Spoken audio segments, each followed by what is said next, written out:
Now, I'm very excited for this evening's program. I'm on staff at Village Preservation. Every staff member has to write a blog every week. And I had chosen the subject of Fitz-Greene Halleck because I myself had never heard of the guy. I had never heard of him. And when I explored, he is absolutely fascinating and basically forgotten, the American Byron. And that's what drew me. It was like, we had a Byron in America. And in the process, I discovered Dr. Jordan Stein and the work that he did and a presentation he had done on Fitz-Greene Halleck. And so I was very excited to invite him to do a talk for us. He's a professor of English and comparative literature at Fordham University. I will now be quiet and hand it over to you, Jordan. Thank you very much. Thank you very much. Thanks to William and the Village Preservation for having me. Thanks for this wonderful space. Thanks to all of you for being here. My plan for the evening is to take about 45 minutes and introduce you to Fitz-Greene Halleck. My assumption is that you don't know a ton about him. I'll spend the second half of the presentation talking about the world he lived in, and then we'll have some time for questions. Go from there.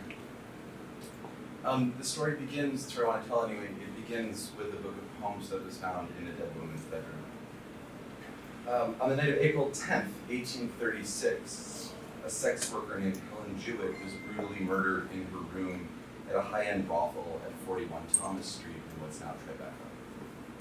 Her likely killer was a regular client of hers named Richard Robinson, a Manhattan clerk, who stood trial for her murder and was acquitted that summer because no one was ever ultimately charged with the murder. The murder of Helen Jewett remains one of the most notorious unsolved murders in the history of New York. But that notoriety is due in part to the date at which it took place, 1836, which meant that these events coincided with the advent of what was known in New York as the penny press. You'll have to forgive the quality of this slide, this is just to give you a sense of it. But these penny press were newspapers, usually one sheet, so just imagine like a large piece of paper front and back, sometimes folded to produce 4 pages, right? Much like this. They were larger than books, but smaller than posters, so like tabloid size. If you could think about something like the National Enquirer or even the Village Voice, these are the later day ancestors. The penny press was the ancestor, rather. They were called the penny press because they were named after their price point. They, as a series of changes in technology made newsprint much easier to produce in large volumes and at quick speeds, and brought costs down. The kind of news that people wanted, that New Yorkers wanted in the 1830s to read at quick speeds was often very scandalous news. Two prominent New York papers, the Sun and the Herald, pictured here, both had a kind of sensational bent, and the Herald in particular had been founded just the year before, in 1835, one year before. And both of these papers covered the events of Helen Jewett's murder and Richard Robinson's trial in great detail. It would not be an overstatement to say that the murder of Helen Jewett got the Herald started. It really made it commercially viable. Among the details that emerged and that fascinated readers were the contents of Jewett's bedroom, as inventoried by the police investigating the murder. And one of the items found in that bedroom of this notorious and tragically murdered sex worker were the poems of Fitz-Greene Halleck. These are examples from the press, the many illustrations and other things of Jewett, and this is the book. The question I want to guide our discussion today is, what was this particular book doing in this particular location? But before we get there, the first question you may be asking is, who in the world is Fitz-Greene Halleck? It is certainly possible that any New Yorker, or at least any visitor to Central Park, will have heard of Halleck because he's one of 3 poets, along with Walter Scott and Robert Burns, whose statue adorns the Poets' Walk in Central Park. He died in the year 1867, just after the Civil War, and pretty shortly thereafter, in 1871, a proposal was put together to support the creation of this statue. This image is cut off, but the list of names keeps going for quite a while. But it includes people, like important cultural figures like Samuel Morse, who invented the telegraph, William Cullen Bryant, an important poet, and then some of the wealthiest and most socially connected families of Village, New York, the Tiffany's, the Morgans, the Macy's, and others. So the statue was eventually unveiled 10 years after Halleck died in 1877, cast in bronze, and it was unveiled by no less an eminence than the newly elected President of the United States, Rutherford B. Hayes. You can see Hayes on the left there, pulling the drape off the statue, and these women kind of swooning here in the foreground. So many people, this unveiling took place on May 15th, 1877, and so many people came to observe the unveiling of the statue in Central Park that the grass in the park was severely damaged.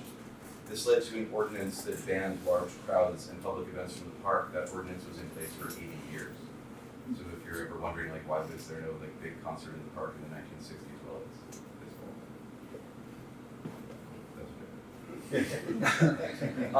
but who is Halleck? These are two different likenesses. One when he was about 40 and one when he was about 65. Halleck was born in the year 1790 in Guilford, Connecticut. Guilford is a town on the south coast of Connecticut, just east of New Haven. So if you're going from New Haven in the direction of Providence, you'll hit Guilford. He came to New York for the first time in 1808 when he was 18 years old, and he decided to stay, which he did for about 40 years.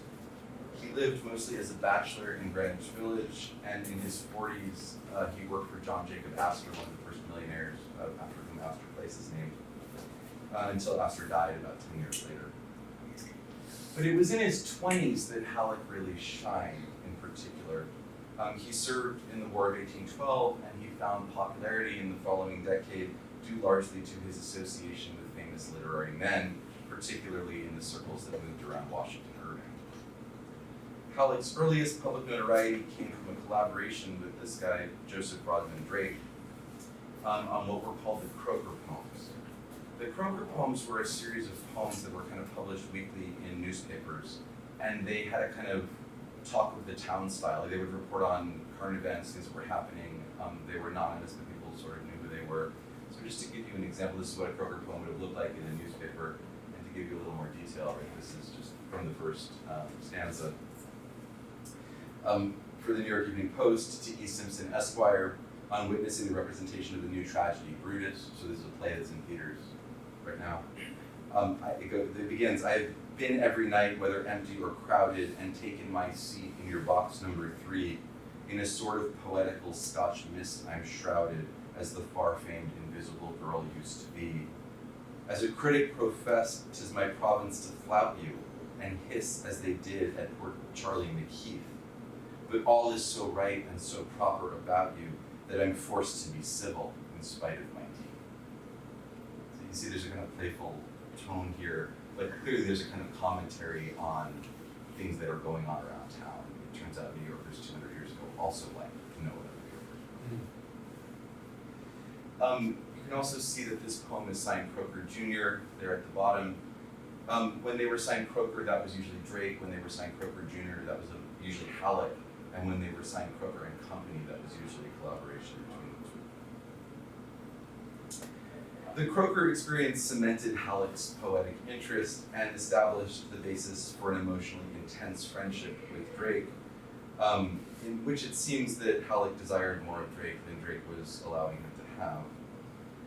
Halleck was, as you can imagine, very strongly disapproving when Drake fairly suddenly married in 1816, and was very strongly bereft when Drake almost as suddenly died of consumption in 1820, and you can see from these dates he died a young man. Halleck went on to publish poetry. Halleck went on to publish poetry the rest of his life, though with some long pauses toward the end. His most important and enduring work was done in the 1820s, including a memorial poem written for Drake. This is called On the Death of Joseph Rodman Drake of New York, 1820, and I'll just read it to you. Partially because I want to give you a sense of like what he could do as a poet. Green be the turf above thee, friend of my better days. None knew thee but to love thee, nor named thee but to praise. Tears fell when thou wert dying, from eyes unused to weep. And long wert thou art lying, will tears the cold turf steep. And long where thou art lying, will tears the cold turf steep. When hearts whose truth was proven, like thine are laid in earth, there should a wreath be woven to tell the world their worth. And I who woke each morrow to clasp thy hand in mine, who shared thy joy and sorrow, whose weal and woe were thine. It should be mine to braid it around thy faded brow, but I've in vain essayed it, and feel I cannot now. While memory bids me weep thee, nor thoughts nor words are free, the grief is fixed too deeply that mourns a man like thee. So if I can just be an English teacher for just like a second, I promise, it won't be painful. What you'll notice here is that there's a really regular metrical structure, kind of A, B, rhyme scheme, V, days, thee, praise, dying, weed, flying, Steve, right? The meter, right, the number of syllables per line, is what we call a trochaic heptameter, which is just a fancy way of saying there are 7 syllables on every line, beginning and ending with a stressed syllable. The trochee is typically done with 8 beats per line, not 7. We call that a trochaic tetrameter. That's a metrical form that, for example, Longfellow used contemporaneously. So the use of 7 suggests that something is slightly cut off here, cut a little short, which makes sense when it's a poem about a young man who died. You'll notice that there's a fair amount of consonants, internal, not exactly rhymes, but like sounds that repeat. So who woke each morrow, the O's and the W's there, right? They give these kinds of, there's a fluidity to these lines. They're very graceful. This all changes, it doesn't all change. It changes slightly in the final stanza. Thee free, deeply thee. All of these have the same rhyme. This is considered in the business, we call this a pair of couplets. A couplet is just 2 lines that rhyme. So what you end up with is in the final stanza is a rhyme scheme that gives you a sense that here are a number of things that belong together, right? A sense of unity. The other thing that's worth noticing, and this isn't hugely important, but it's worth noticing, is the prosody. Almost every word in this poem is 1 syllable. Some are 2, none is more than 2. And this is something that Halleck does, is he kind of, we'll talk in a minute about a poem called Marco Bozzaris. In that poem, frequently adjectives have 3 syllables and verbs have 2. So if he gives you a verb that has 3 syllables, you're meant to kind of sense an emphasis, or something's a little different here. All of this is really just to say that he knew what he was doing as a poet. He was very accomplished in both kind of neoclassical verse and also the kinds of romantic verse that people like Byron were bringing into fashion. He really was very studied and knew exactly what he was doing.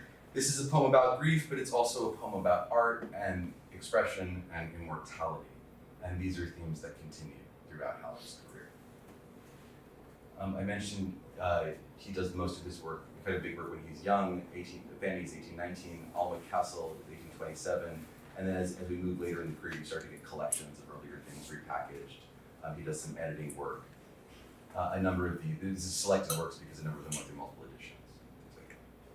Anyway, the poem for Drake was collected in that second line, Alnwick Castle and Other Poems, 1827. But because so much of what Halleck did was popular kind of early on, and because he then kind of gets a day job, he goes to work for John Jacob Astor in the 30s and 40s. In 1843, Edgar Allan Poe decided to write a story reminding people that Fitz-Greene Halleck was still alive. Poe writes that no name in the American poetical world is more firmly established than that of Fitz-Greene Halleck, and yet few of our poets, none indeed of eminence, have accomplished less, if we regard the quantity without the quality of his compositions. That he has written so little becomes thus proof positive that he has written that little well. Poe is not famous for giving people straightforward compliments. But this is 1842. I said that the poem for Drake was published in Alnwick Castle, 1827, but so was this other poem called Marco Bozzaris. This is a page from the first edition. This is an illustration from a later edition. This poem was composed around 1825. It tells the story of a Christian general who fought in the Greek War for independence against the Ottoman Empire. Bozzaris was Halleck's contemporary, so Bozzaris was born in 1788, Halleck was born in 1790, so they're like exactly contemporaries. But the choice to write a poem about Bozzaris, I think, shows something about the enduring influence of Byron on Halleck. Byron himself had died in 1824 from sepsis, from an infection, but he was at the time en route to Greece to assist the army in its military victory, military struggle, I should say, and he did a lot to kind of glorify the cause. The poem Marco Bozzaris is a poem about heroism, about sacrifice to a higher purpose, and about the immortality that comes from such work. I won't read you the whole poem, but just to give you the last stanza here at the bottom. Talk of thy doom without a sigh, for thou art freedom's now, and fame's, one of the few, the immortal names that were not born to die. We've seen that themes like immortality and art number among Halleck's poetic concerns, whether he's writing about friends or about more public figures.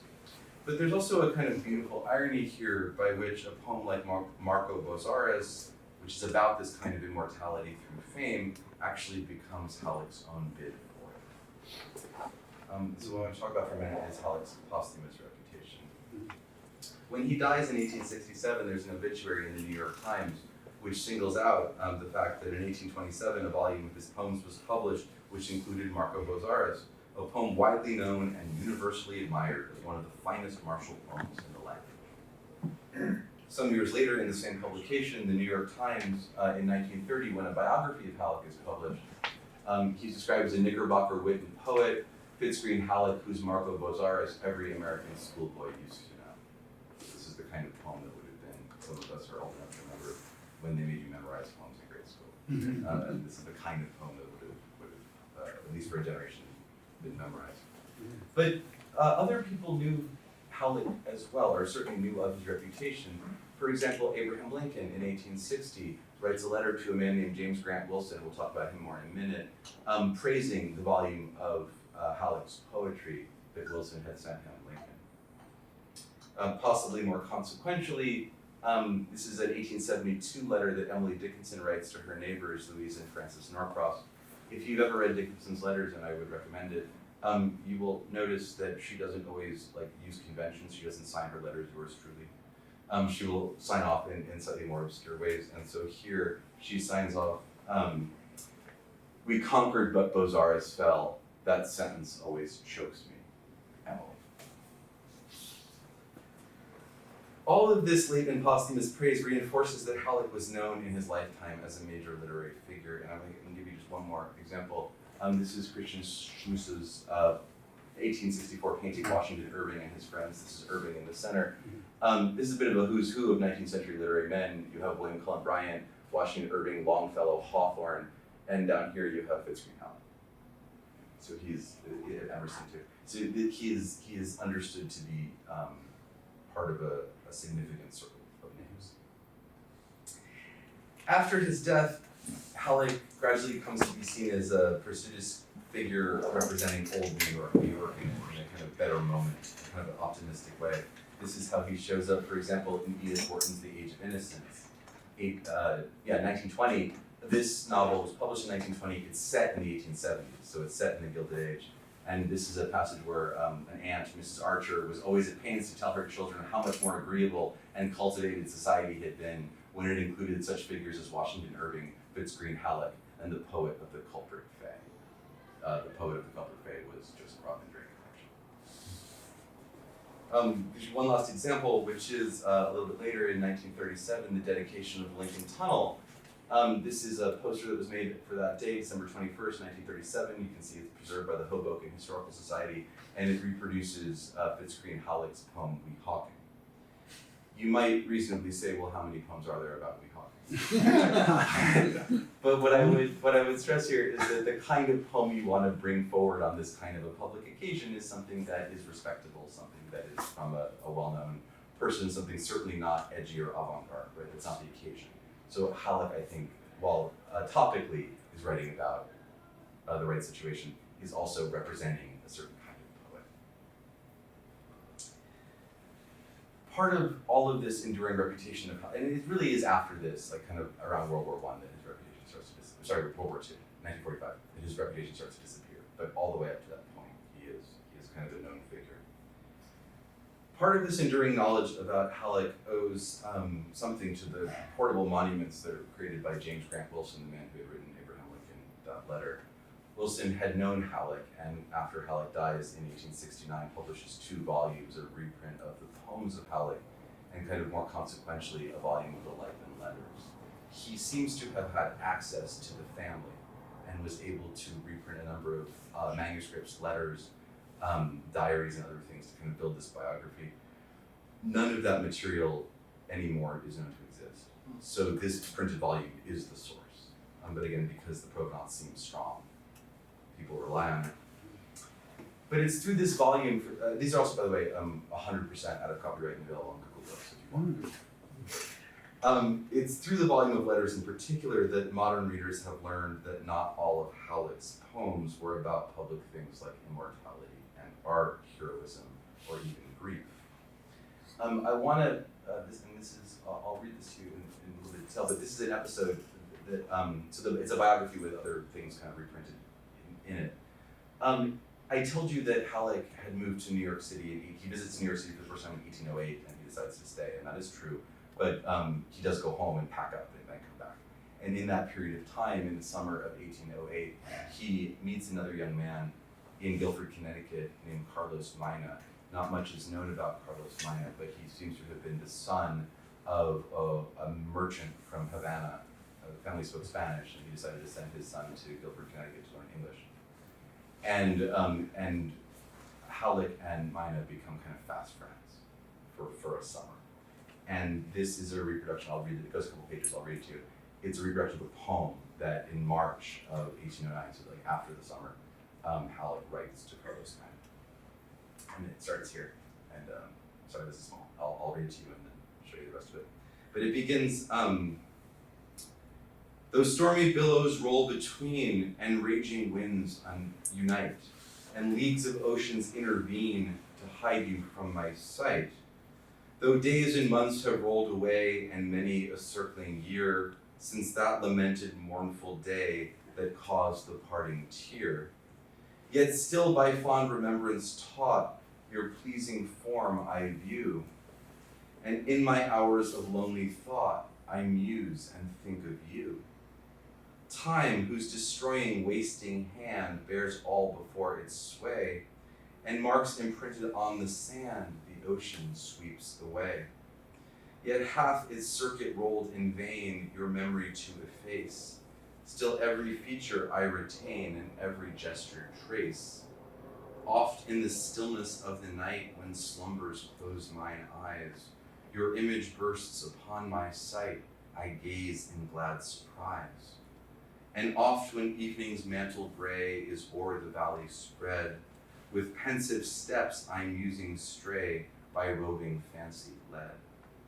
Her wild romantic flights unfold events of former days, and scenes on memory's page unrolled, her backward glance surveys.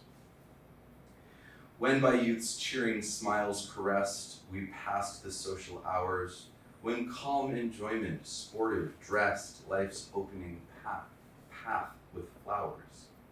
And say, my friend, does memory bring these pleasures to your heart? Can thoughts which from remembrance spring a rapturous charm impart? Ah yes, that gentle heart I know, at friendship's touch it beats. I feel the sympathetic glow, my breast the throb repeats. Then let us cherish well the flame of friendship and of love. Let peaceful virtue be our aim, our hopes be placed above. There in affliction may we find a refuge ever nigh. May time our friendly union bind, and years cement the tie. Wherever on life's varied stage, a devious maze, you go, whether where winter's tempests rage or summer's breezes blow, yet in your hours of solitude when the calm mind is free, let the remembrance oft intrude of friendship and of me. Secure along life's winding stream, calm may your moments glide, and may the almighty power supreme your wavering footsteps guide. May he preserve you free from woe through time's few fleeting years, and never-ending bliss bestow beyond the veil of tears. Carlos, adieu, within my heart your memory firm shall dwell, till pierced by death's unerring dart, I bid the world farewell. The imagery and the diction of this poem are notable in their exuberance and their sensuality. This poem doesn't have many critics, who've read and evaluated it, but those who have, including modern scholars like Robert K. Martin and John W.M. Halleck with an O, more about him in a minute, they've suggested that what's being implied here is a scene of masturbation, a fantasy of the beloved who isn't present, a kind of gay love poem that either records or projects an intimacy between Halleck and Mina. The poem is effusive, certainly, in a way that 19th century poetry could be, but usually wasn't. And if the editor, James Grant Wilson's information is to be trusted, and most people think it is, this actually happens to be the only one surviving of 18 such poems that Halleck sent that winter. This is an extra textual detail, admittedly, but it cannot easily be explained by convention or genre. In other words, this poem cannot be explained by, well, this is just how people did it back then. Halleck, a mature poet of heroism and immortality, may have gotten his start writing cheeky verses to another man. We've covered a lot of ground here, so let me pause and take stock. On the one hand, we've seen from Poe, Dickinson, Warton, and others that in the 19th century and even into the early 20th century, Halleck's poems bear a kind of standard of literary merit and good artistic taste. We've also seen from James Grant Wilson's posthumous, kind of late 19th century research, as well as interpretations by modern scholars that I mentioned, that there was kind of a sexy, desirous, and depending on how you think about these things, kind of erotic aspect to Halleck as well. Notably, both accounts are retrospective. They're both things that people said about him later. Neither tells us exactly who or what Halleck was in his own lifetime. And one way to fill in this gap in the record might be to return to my opening question, and having now established something about who Halleck was, or at least who he became, let's ask again what it might mean that a book of Halleck's poetry was found in the room of a high-end sex worker like Helen Jewett. What could have connected? So let's talk about sex. Halleck lived in New York in the 1820s, 30s, and 40s. A period of incredible growth for the city, but also a period when forms of sexual subculture were beginning to emerge in the city. There's not a huge amount of, we know this happened, historians are kind of in agreement that this happened. There's not a huge amount of evidence, there's kind of sparse evidence. It's a little bit like a fossil record. Like you see one thing and you're like, well, there must have been a whole species. Right? So there's some speculation here. But a number of scholars before me have also tried to make this connection. One of them is the man I mentioned before, John W.M. Halleck with an O, who 25 years ago wrote this biography, The American Byron. Overall, the research in this book is impressive, and I think the book makes some excellent points. It's a combination of biography and literary criticism, and one of its key arguments is that homophobia is in part really responsible for what happened to Fitz-Greene Halleck's reputation after 1945. Homophobia is part of the story. But in order to make that case, the book also makes a very strong case that Halleck was what we now call a homosexual, a term that notably was not current in Halleck's lifetime. That term is understood to have been coined in 1868. This is just like Wikipedia showing you that this term first appears in a letter in 1868. Halleck, as you will recall, died in 1867. So this was not a vocabulary that specifically was available to him. It's not hugely interesting to me whether Halleck was homosexual or gay or whatever we think that means. It seems to me that the value of these kinds of terms is the way that they help people navigate the world. And if we're the one applying the term to him, well, maybe that helps us navigate something, but I'm not quite sure what it does for him. At the same time, though he never called himself homosexual, that wasn't available to him, he also never married. And as we've seen, he wrote poems that expressed deep love, real longing, and intense desire for other men. But the thing that I think is most interesting and that I want to talk about at length here is that, and this is again where the Jewett connection may matter to the story, Halleck also shows up at the scene of some early forms of sexual subculture, such as were emerging in New York City in the 19th century. I said we don't know a huge amount about these, but let me give you a little bit of evidence. This is one thing that does exist. This is what was called a moral reform directory, called Prostitution Exposed, and the title there gives you a sense of the tone, right? We have to stop this. This is 1839, this is a unique copy, it's the only copy known to exist. It belongs to the collection of the American Antiquarian Society in Worcester, Massachusetts. The idiom is one of hand-wringing, we have to prevent this, but if you page through the book, you will notice that it gives you the street addresses and directions to houses of assignation. So on the one hand, it exists to condemn something, but it also, that idiom may be a kind of code or at least an alibi. It was an inexpensively published pamphlet, and again, not many copies survived. One copy survives. During the same period of time, this is 1839. During the same period of time, there were regular arrests in New York of female sex workers, as well as other laws regulating women's independent conduct. There were raids on printers and sellers of pornography. There are even fewer records of what kind of pornography they may have been selling, but there is one thing that does exist, and this slide is not necessarily appropriate for all ages, but this exists because this was, so this would have been, let me read the technical explanation. This would have been a copper plate that would have been engraved in mirror image and printed to produce the black and white lines, which would then have been kind of hand painted in. So this is not an inexpensive thing to produce, also because such things were at risk, right? They could be raided, and you would, the printer, the person would lose all of the money they put into supplies and labor. So the price point on something like this is relatively high. If newspapers were retailing for pennies, something like this might have been, 50 cents. But but you think about what does a newspaper cost in 2025, like $2, $2.5. So the proportion would be something like $40. Right, so this is not something that, it's not out of everyone's reach, but it's also not accessible to everyone. That's one reason there aren't many of these that exist. Another is I don't think they were, passed down in families. The reason this particular image exists, and the reason I'm sort of excited about it, is because it was entered as evidence in a legal case. It was folded into a deposition as proof that this printer was printing pornography. It was later purchased by a collector and then donated to the library, and that's why it exists. So I find this a little bit fascinating. But you can also get a sense from this image that, I don't know what your imagination of 19th century pornography is, if you have any, but this is not vanilla. and I think that, again, one dinosaur bone implies a species, right? I think this suggests there may have been more interesting things going on than some of us had assumed. In any case, thank you for indulging that digression. The sexual subcultures are in little bits in New York in the 1840s and 50s becoming visible. They're also becoming regulated. They're not centered on domestic and conjugal heterosexuality. When politicians speak of traditional families, they may be talking about the 1950s, but they were not talking about the 1850s.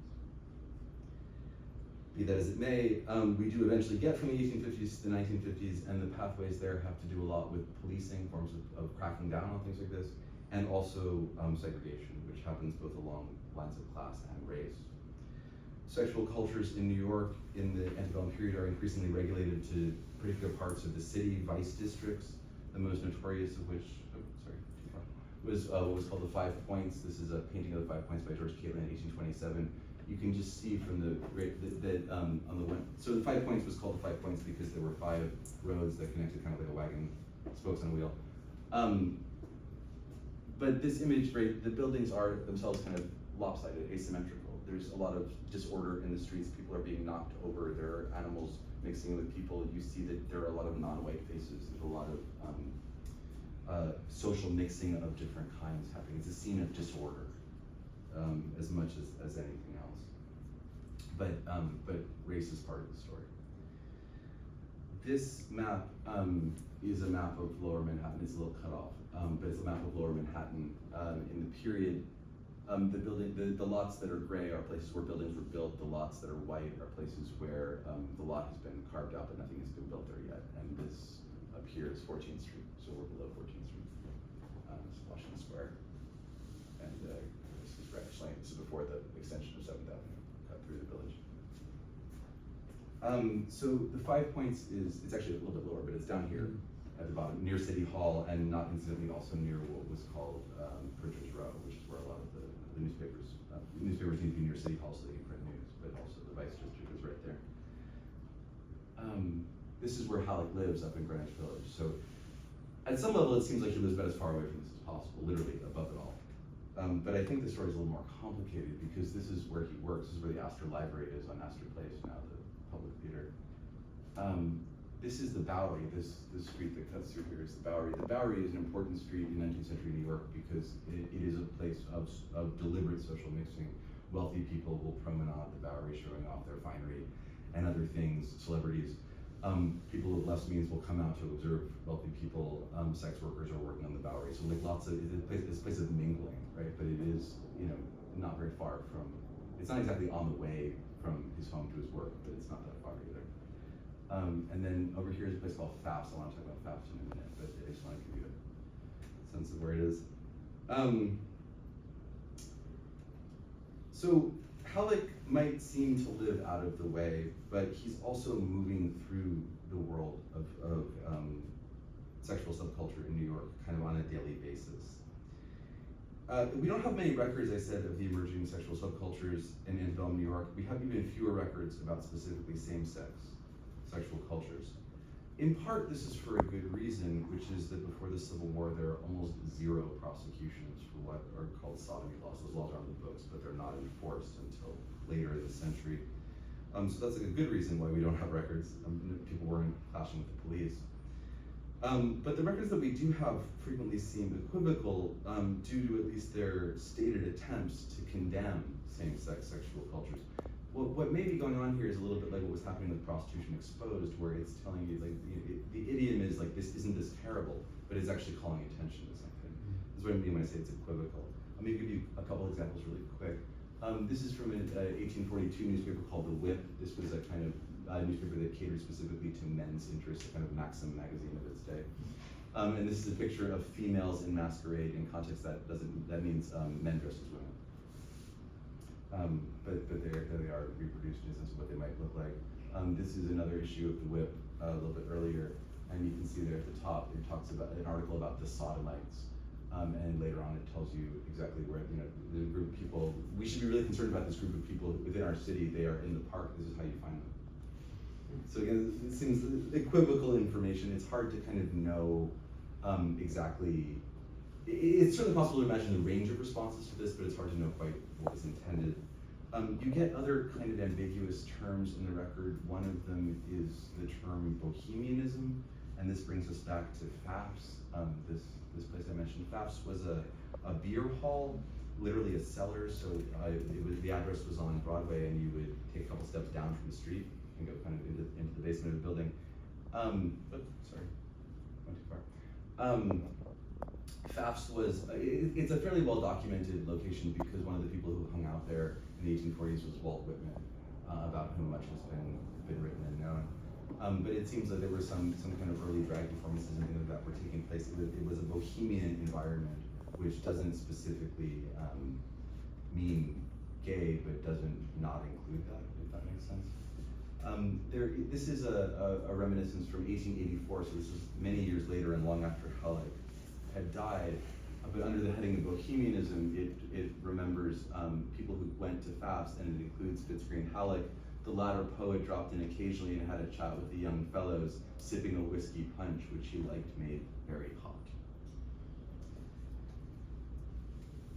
I'm not exactly sure, I'm less confident than someone like John W.M. Halleck in my ability to prove that Fitz-Greene Halleck was gay, but he does seem to show up in proximity to New York City's emergent sexual subcultures a number of times and in a number of ways, however coded or ambiguous some of these spaces are.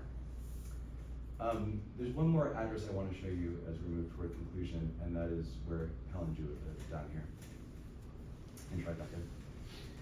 As far as I'm aware, there is no biographical relationship between Fitz-Greene Halleck and Helen Jewett. She was more than 20 years younger, and it's not likely that they ever met, though it is also not impossible that they might have shared some public space, for example, being at the theater on the same night. They both traveled in certain circles. What they definitely did share, however, was the same city, which, as this map suggests, was quite a bit smaller and more connected than the New York of today.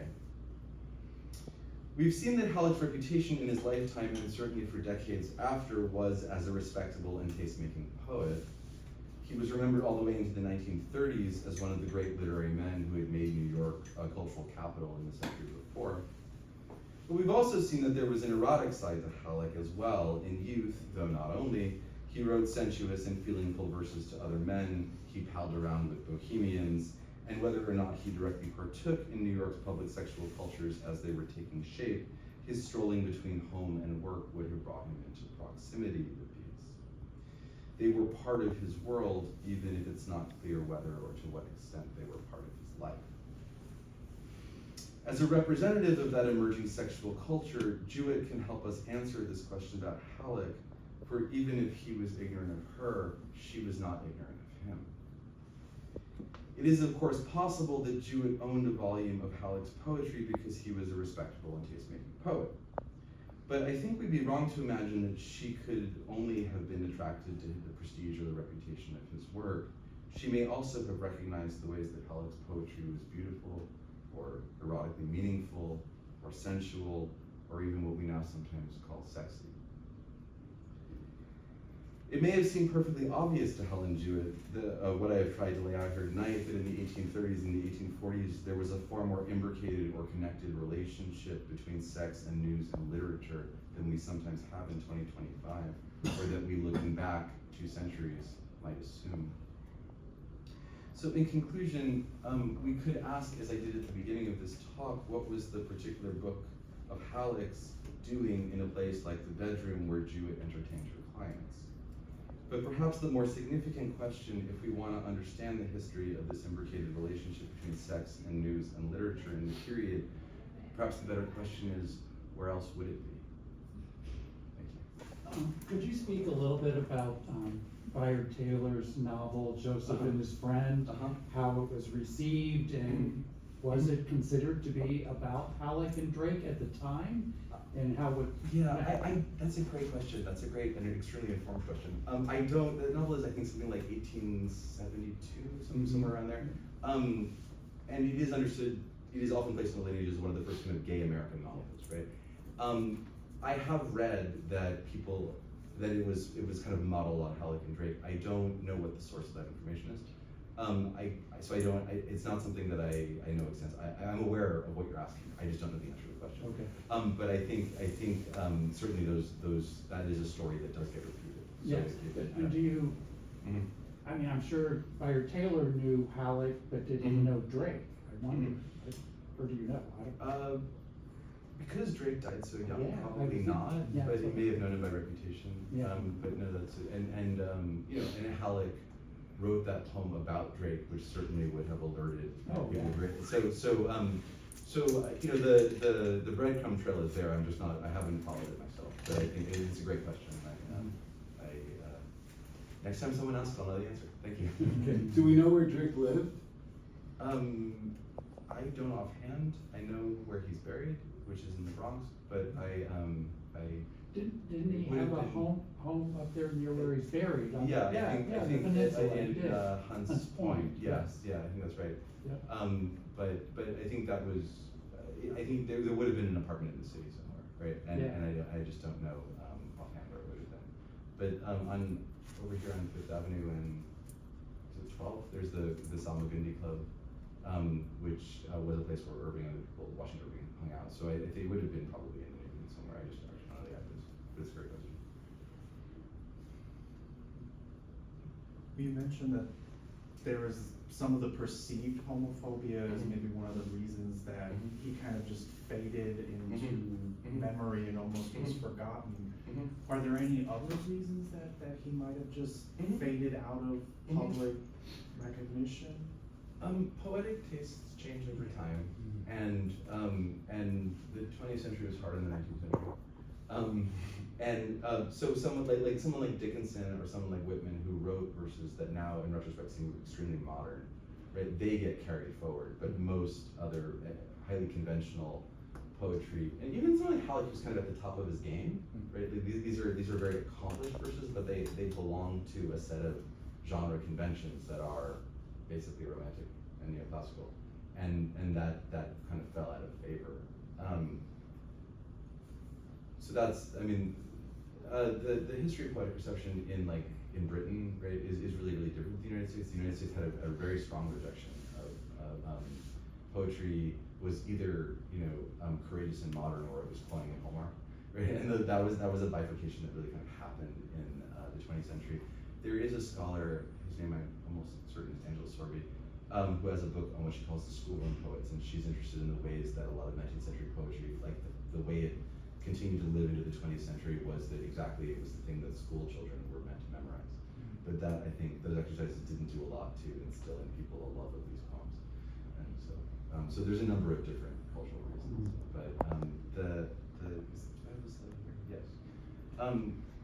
The particular and kind of unusual posture of this statue with the kind of crossed leg.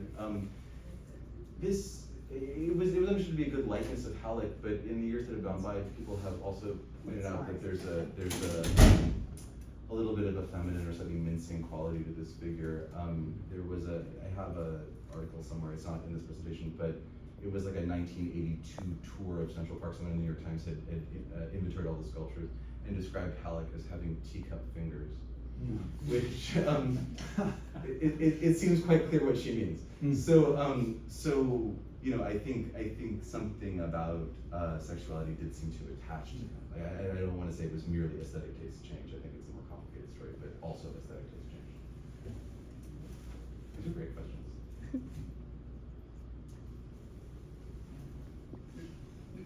Is there anything about what his political affiliations were? I mean, sometimes that also falls out of favor. Right. I mean, if he wasn't a staunch capitalist, that can be a death knell. Right. I'm not. I think he. I do feel like I've read something and I don't actually know the correct answer, but my sense, what I recall at least generally, is that nothing special. He wasn't, for example, like a lot of the big debates of the day, for example, were about slavery, and he was not somebody who took a strong position either way, right? Publicly, he was also living in New York. He was living, he wasn't the head of the household. He was a single-man bachelor. So he was in a position to skirt some of these issues. I don't think politics in that sense affected his reputation, but it's. I will double check that. I appreciate the prompt. I just want to say thank you for doing this, because I think it's important that he gets lifted up.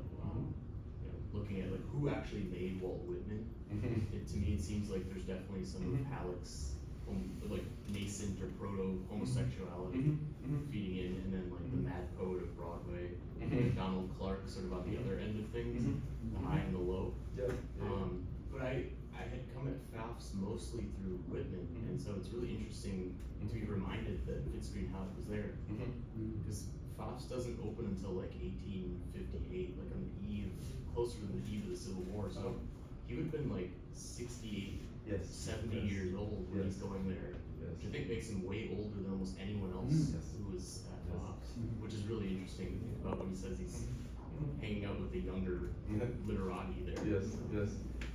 There is one way of trying to understand Halleck's life, especially if one is thinking about his sexuality, is that there's a kind of like born too soon story, right? And so the kinds of public places that appear like Pfaff's are not available. They're available to someone like Whitman. Whitman was born in 1819, so Whitman is almost 30 years younger, and has a world to go out to that Halleck didn't have, or Halleck only comes too much later.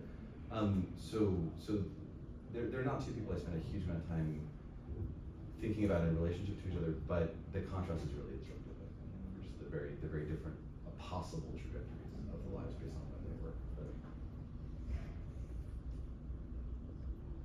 it's a very knowledgeable crowd.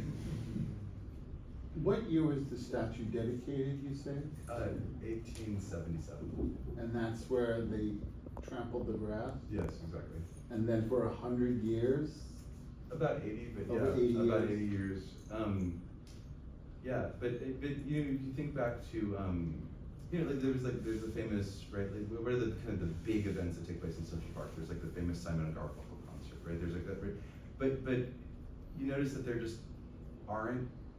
Why didn't the Beatles ever play Central Park, right? Well, because they actually legally couldn't, right? Among other reasons. But the longevity of that ordinance is actually is really fascinating to me for all of the all the things that didn't happen, right? Yeah. As a result of it. Yeah. I passed it 1 million times and didn't even realize. Now when I give my tours, I have a lot more to talk about. Fantastic. I remember the first time I was a graduate student, in English, and I went to the Poets Walk in Stone Park, imagining it would be just lined with poets, and there were 3 statues, and I'm just like, I have no idea who this person is. And now I do, so you live, you learn. But it is sort of remarkable and desultory that there is a statue of Fitz-Greene Halleck, of all people, in Central Park, considering how many people there are not statues of. But it's a fantastically interesting artifact of a time that is not now.